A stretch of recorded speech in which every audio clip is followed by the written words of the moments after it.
The cultural background and reflections from Philippines. I grew up in Ilocos Norte, a province in northern part of Philippines, which is known for its beautiful beaches. In Ilocos Norte, family and community are very important and people are closely connected.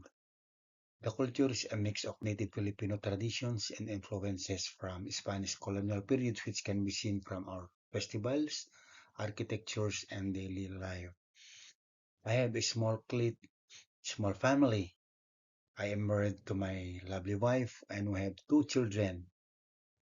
For me, family is very important and we make sure to stay connected even though there is a time gap between here and Canada and way back home in Philippines because sometimes here is evening and in Philippines it's morning, but we make sure that we are stay connected with the help of the new technologies that we are living today. I choose to attend Centennial College to improve my skills and create better job opportunities for myself and my family.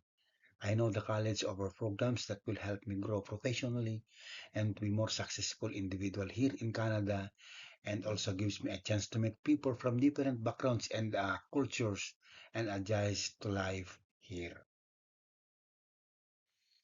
I define culture as the shared values, traditions, customs, beliefs, and behaviors that shape our way of life.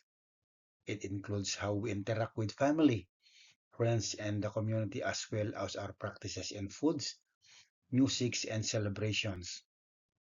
Filipino culture values family, respect for elders, hospitality, and strong community ties. There is a one line which is bayanihan. It's a Filipino term that refers to the spirit of communal unity and cooperation.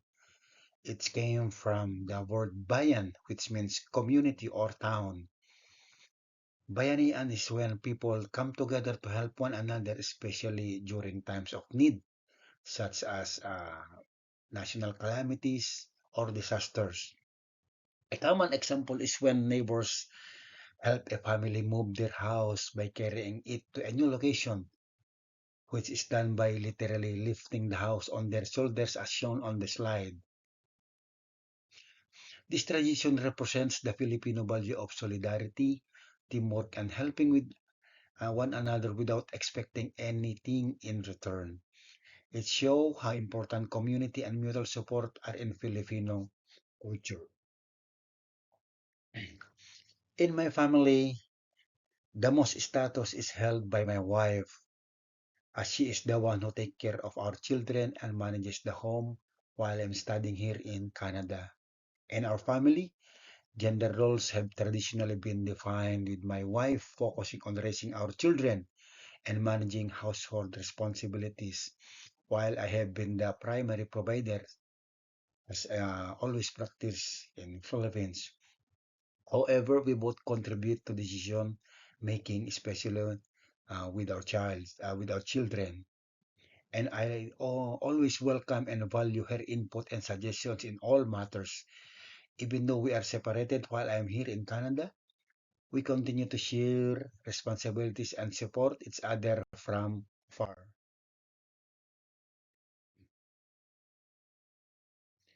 Education is very important to me because it opens door to better opportunities and help me provide a better future for my family. It allows me to gain knowledge and skills that are essentials for personal and professional growth as well for my family and for the community as well. I also want to set a good example for my children, showing them that the value of learning and how it can lead to be a successful individual on the future. Education is a key to improving my life and giving my children the tools they need to be a successful individual when they will have their own family as a good example from me. Religion is important to me because it provides a sense of purpose, guidance, and community. It helps me navigate life challenges, offering moral principles and a deeper understanding of the world around me. My faith offers comfort in difficult times and it helps shape my values such as compassion, integrity, and respect for others. As a Christian, religion is very important to me, and I believe with Jesus Christ that He is the one giving me the guidance on how to live my life and helps me to make decisions. Christianity teaches me to love others, forgive others, and be kind to others. These values shape the way I treat people. The Bible and prayer are important to me because they offer strength, comfort, especially during tough times. They remind me of my purpose and help me stay focused on what's truly important, like having a life that honors God. However, I also respect that not everyone shares my views. I believe that people can find meaning and purpose through different avenues, and religion might not be as significant for everyone. That said, it remains a key part of my life because it helps me to stay grounded and focus on what I consider to be the most important aspects of my life. When I first moved to Canada, I did feel somewhat excluded because of my cultural background. Coming from a different country, I noticed that certain things about my culture way back in Philippines, like the food I ate, the way I spoke, and even my accent were totally different from what many people around me were used to.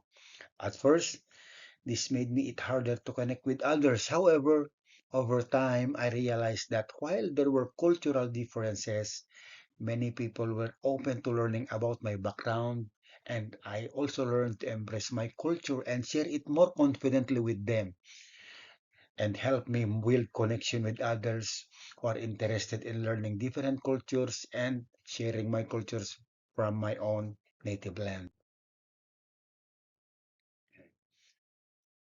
I see public physical contact as something that can be both normal and meaningful, but it depends on the situation and the relationship between the people. In Filipino culture, we are generally warm and affectionate, and it's common for people, especially close family and friends, to show affections through gestures like hugging, holding hands, or linking arms. This seems as a way of express care and closeness. I personally feel comfortable with simple acts of physical contacts like hugs or handshakes, and they can convey warmth and a sense of connection. But I also understand that people from different cultures, such as here in Canada, in the East, may have different comfort levels with physical contact in public. So I try to be mindful of others' boundaries. One act that I consider disrespectful is raising voice or speaking rudely for elders. In Philippines, respect elders is a very important value, and we are taught from a young age to show deference and politeness, especially when interacting with older people. Speaking harshly or disrespectful to someone older is seen very inappropriate and can cause a lot of tension. And I think that idea of respect can be vary greatly between cultures. What is considered disrespectful in one culture may not be the same meaning in one another. I would say that I am more a collectivist, although I do value some aspects of individualism. Way back home in Philippines, Filipino culture, family and community are very important. We are taught to think of the group before ourselves and to prioritize the well-being of our family, friends, and community before ourselves. For example, it's common for extended families to live together, even though their sons, their daughters are married, and they still want to stay with their parents together. That's why we call it extended families. And there's a strong sense of responsibility to be help and support one another, whether it's through financial help, taking care of family members, or being emotionally supportive. So while my roots are in collectivism, I can appreciate some of individualist ideas and try to find balance between caring for others. I came from a high context culture. In Filipino culture, a lot of communication happens through indirect messages, nonverbal cues, and context rather than just the words being said.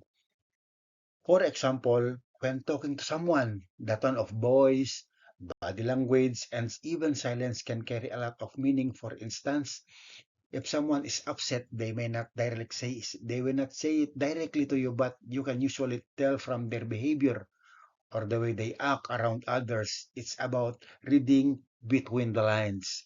In contrast, low context cultures like here in Canada tend to emphasize more direct, explicit communication. People are often more straightforward in expressing their thoughts and feelings, and they don't rely as much on reading non-verbal cues. In Filipino culture, people in positions of power, such as bosses, teachers, or elders, are treated with a lot of respect and formality. It is common addresses them with their titles such as sir or ma'am, or even kuya for the older male or ate for the older female, depending on the relationship. Using first name is generally considered too casual unless you have a close informal relationship with that individual. The reason for this respect and formality comes from the value of a paggalang. We call it paggalang in Tagalog, which means respect, which is deeply embedded in our culture. This is a strong emphasis on hierarchy and maintaining the social order. Elders and authority figures are seen as people who have more experience and wisdom, and therefore they are treated with reverence. For me, coming to Canada, I found that some aspects of the culture were easy to adapt, but I think it's a mistake, especially in terms of personal freedom and independence. In Filipino culture, there's a strong emphasis on family and community, and while this creates a lot of warmth and support, it can also be overwhelming at times when people are more involved in your personal life. In Canada, there's more space for individuality, which I really appreciate it. Additionally, adjusting to the multicultural environment in Canada has been an enriching and new experience for me. But it also requires being open and understanding many different ways of thinking, especially when it comes to social norms and traditions that might not be familiar for me way back in my homeland, Philippines. My personal culture shares my many similarities with Filipino national culture, especially in terms of family values and respect. Both in my personal life and in Filipino culture, family is the most important part of my life. They are my life. Family is my life, and we prioritize helping and supporting each other. Respect for elders is also a key value in both my personal belief and the culture of the Filipino.